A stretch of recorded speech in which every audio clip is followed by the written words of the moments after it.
La narrativa de Job no es un cuento de justicia retributiva, sino una inmersión brutal en la mayor paradoja de la fe, el sufrimiento del justo. Había un hombre en Uz cuya vida era la personificación de la bendición. Era íntegro, temeroso de Dios, se apartaba del mal y su riqueza era legendaria. Su nombre era sinónimo de prosperidad y piedad. Él era el modelo de que la obediencia humana atraía la aprobación y la recompensa divina. Poseía 7,000 ovejas, 3,000 camellos, 500 yuntas de bueyes y 500 burras, además de muchos siervos. Más que eso, tenía 7 hijos y 3 hijas, una familia bendecida que se reunía regularmente en celebración. Job era, en palabras de las Escrituras, el más grande de todos los hombres del Oriente. Pero esta historia se inicia en los cielos, en una escena que Job jamás presenciaría. El Señor, en su soberana autoridad, pone el carácter de Job en evidencia ante los hijos de Dios reunidos, y entonces permite que el adversario, el acusador, Satanás, pruebe la lealtad del hombre. El desafío es simple y devastador. ¿Acaso la fe de Job era solamente interesada? ¿Un subproducto de los bienes que Dios le había concedido? ¿Sería su devoción una transacción comercial disfrazada de piedad? Dios, confiado en la integridad de su creación, traza el límite. Puedes hacer todo lo que quieras con lo que Él posee, pero no toques su vida. Esta decisión divina establece el escenario para una demostración cósmica sobre la naturaleza de la verdadera fe.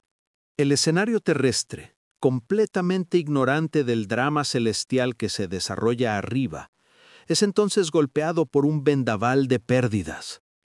En un único día, Job pierde hijos, hijas, ganado y siervos.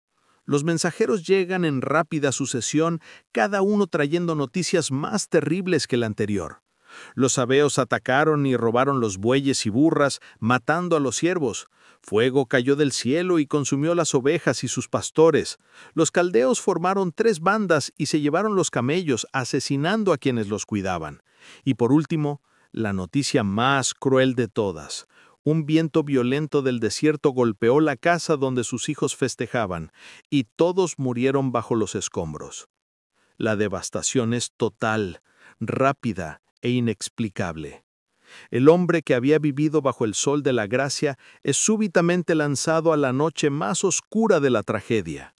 Todo por lo que había trabajado, todo lo que amaba, todo lo que definía su identidad social y familiar fue arrancado en cuestión de horas. En este instante de ruina completa, Job sorprende al probar que su devoción no era comprable, ni condicionada a las bendiciones materiales. Su respuesta, proferida en medio de la desesperación más profunda, resuena como un trueno de fe a través de los siglos. Desnudo salí del vientre de mi madre, y desnudo volveré allá. El Señor dio, y el Señor quitó. Bendito sea el nombre del Señor.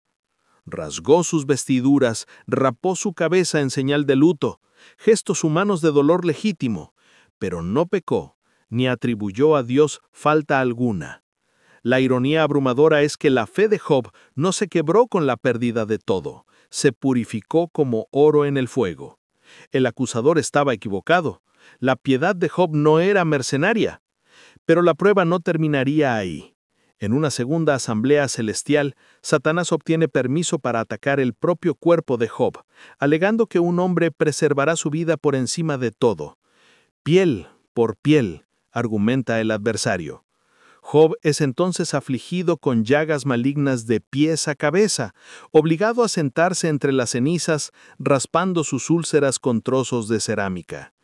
Su propia esposa, quebrada por el dolor, le aconseja: maldice a Dios y muérete.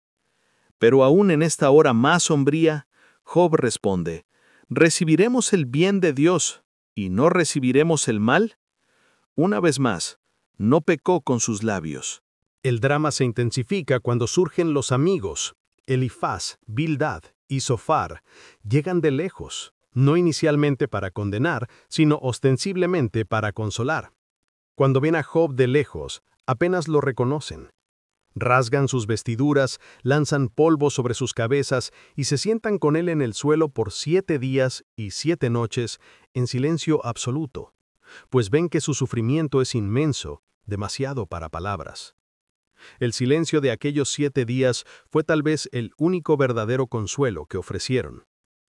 Los amigos de Job son el espejo de nuestra vanidad al querer siempre encontrar una causa racional para el dolor, una explicación que preserve nuestra ilusión de control sobre el universo moral.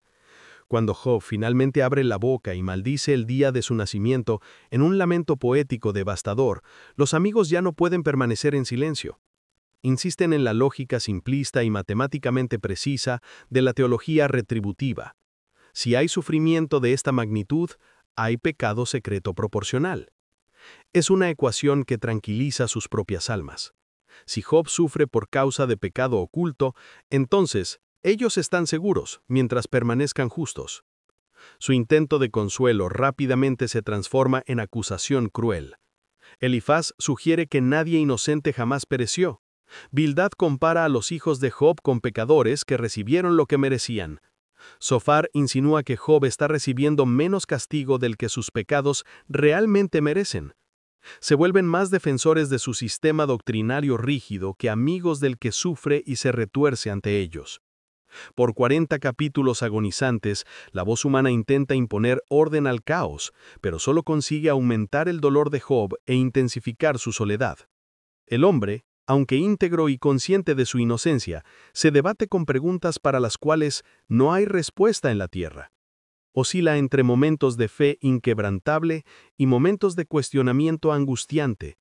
Exige una audiencia con el Creador para defender su causa, para presentar su caso ante el tribunal divino.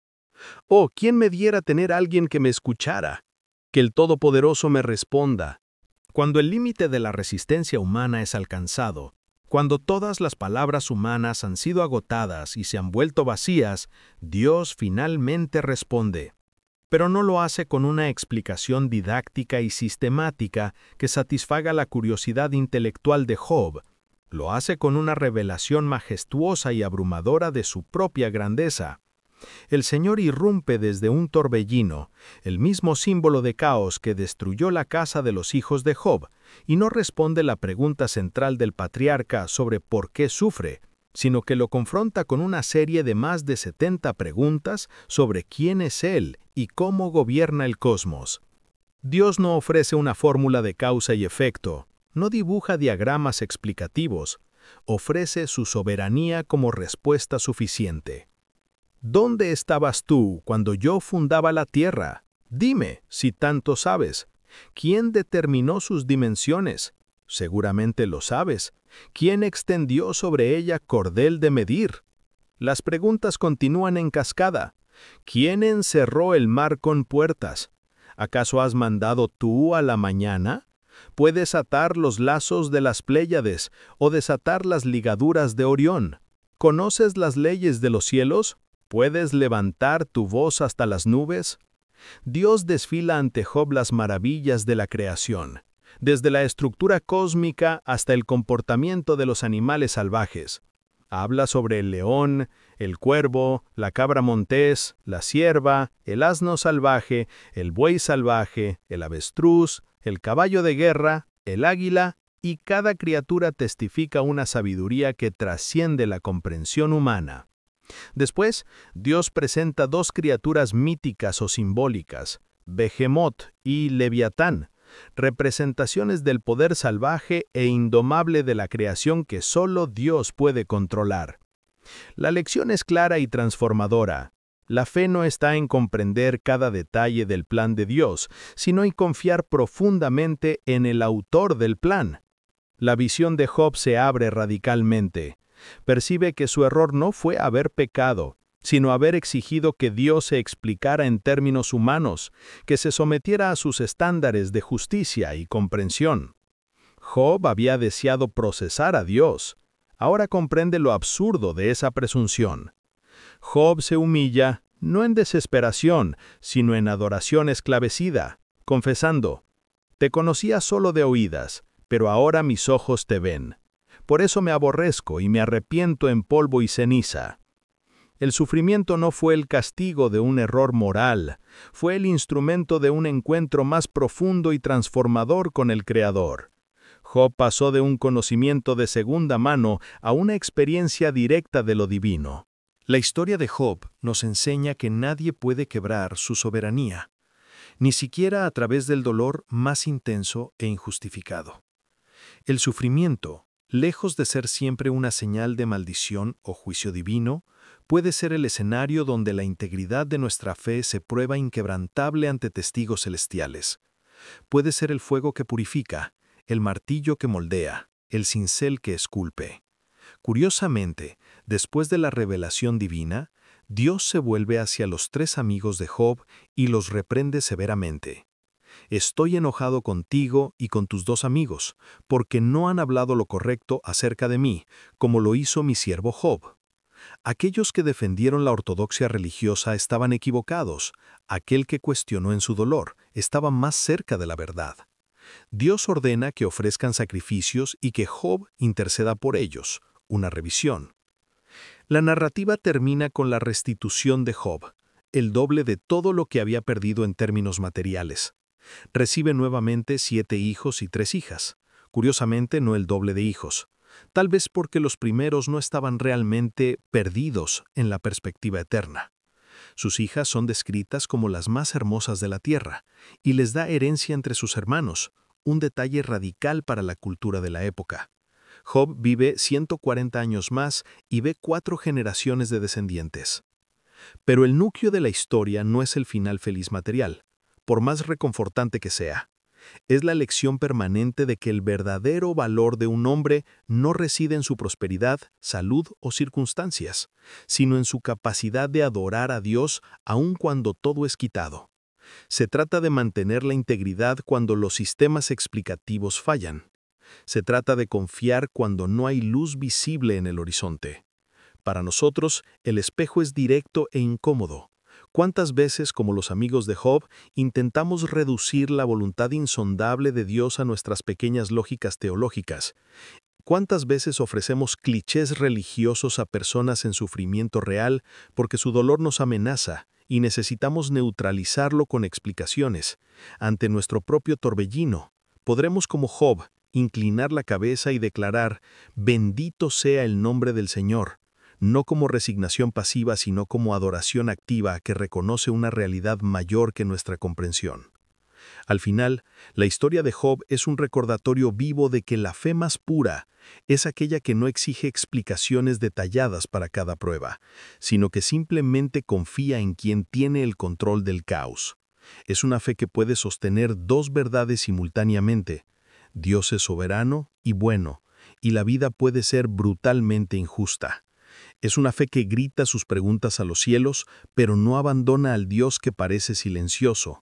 Es una fe que se mantiene de pie cuando todos los soportes externos han sido removidos, porque está fundamentada no en lo que Dios da, sino en quien es Dios. Job nos enseña que es posible ser brutalmente honesto con Dios sobre nuestro dolor sin perder nuestra fe. Que cuestionar no es apostasía. Que la duda en busca de verdad es más honrosa que la certeza falsa. Y que al final, cuando Dios aparece, su presencia es respuesta suficiente aun cuando nuestras preguntas específicas permanecen sin respuesta.